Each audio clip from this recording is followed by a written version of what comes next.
Billy, Billy, come here.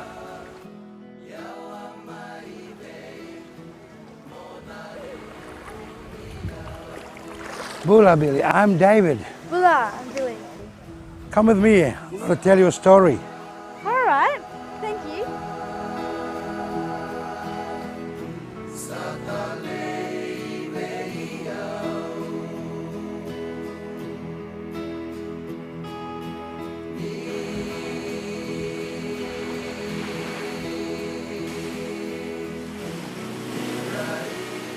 This is a sacred point. This is where the Voselangi family comes from, and I'm a direct descendant. I would like to tell you a story of this sacred point. There was a man, he was my great-great-great-great-great-grandfather. I'm a seventh generation. He was drifted alone. He was on a raft, and this is where he was shipwrecked, right on the point. One day he was climbing on a tree and eating the mothelolo fruit. The name of the tree was called mothelolo. There were women and men came here to fish. They heard him yelling from the tree. And then they came to see him. Well, they found him. They say, hey, he's a handsome man.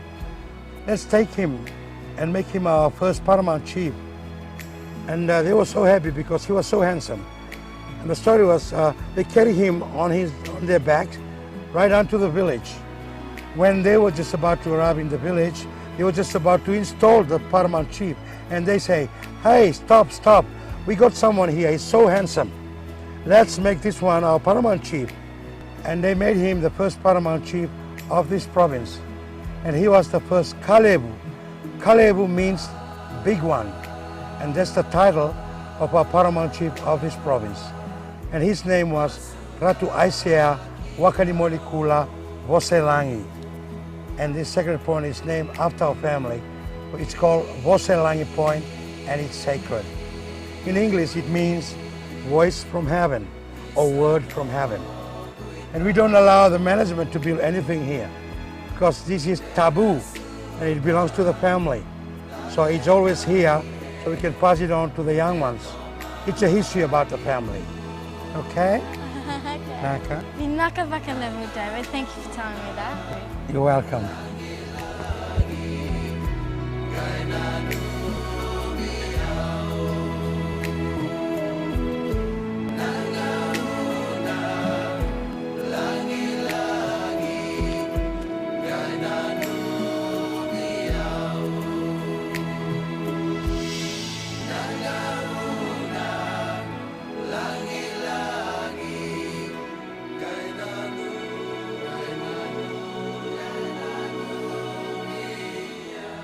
Well, Billy, this is the tree where my grandfather climbed.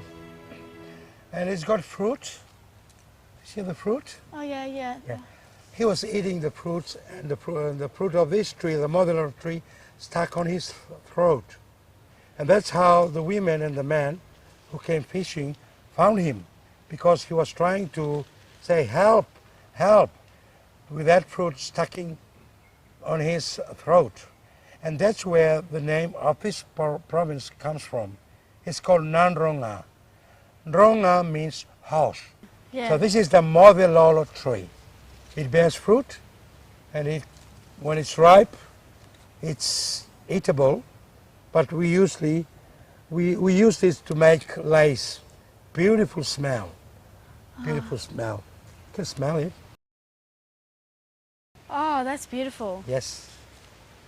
Well, thank you. Oh, that's beautiful.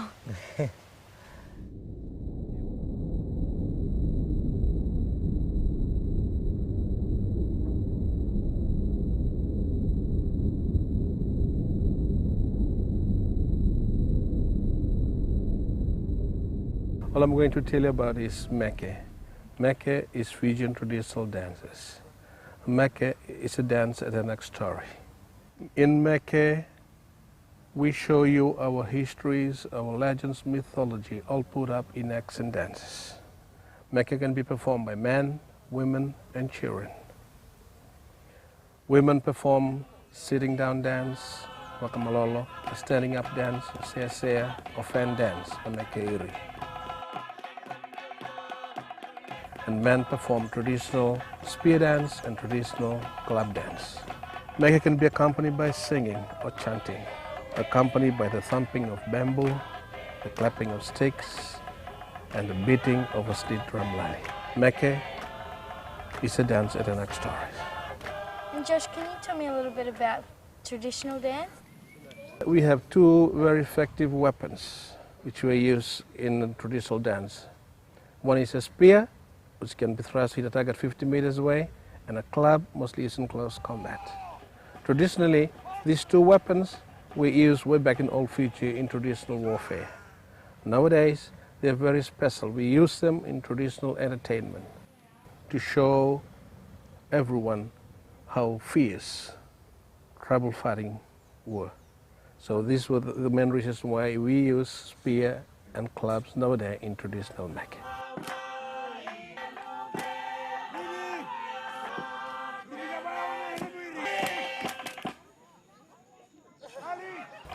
Josh, can you please just tell me a bit more about the history of firewalking? Firewalking was firstly presented as a gift to storytelling. Firewalking is very special. Traditionally, in this island of Mbenga, members of the Sawau tribe are the only firewalkers in the whole of Fiji. Long time ago, their ancestor planned to build a village on a hill.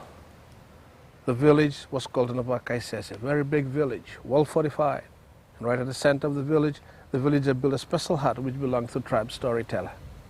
Everyone who attends a session of storytelling must take a gift along to the storyteller. One afternoon, someone in the audience was without a gift. After everyone was challenged for their gift, this young man tried to hide from sight, but he was noticed by the storyteller and he was challenged for his gift. The young man's name was Tuni Bangalita. Tuni Bangalita, where's your gift? The young man replied and said, I haven't got a gift. Please allow me to stay and listen to your story, but I promise that I'll bring you my gift tomorrow, the next day. What will be your gift be? My gift will be fresh water eel. A gift of eel to be presented the next day was accepted by the storyteller. And the young man, Tuni Bangalita, was allowed to stay to listen to the story. But early the next day, Tuni Bangalita was the first one to be up, going down to the creek looking for his gift of eel. He began to dig. Instead of catching an eel, he had dug out his tribe spirit god in the form of a man. And the spirit god began to beg for his life. Let me go, I'll make you the wealthiest man in the world. But Tuni Bangalita says, no, you are my gift to the storyteller. But it came to a part when the spirit god offering saying, I can make you walk on fire without getting burned. Firewalking in Fijian term is vila rebo.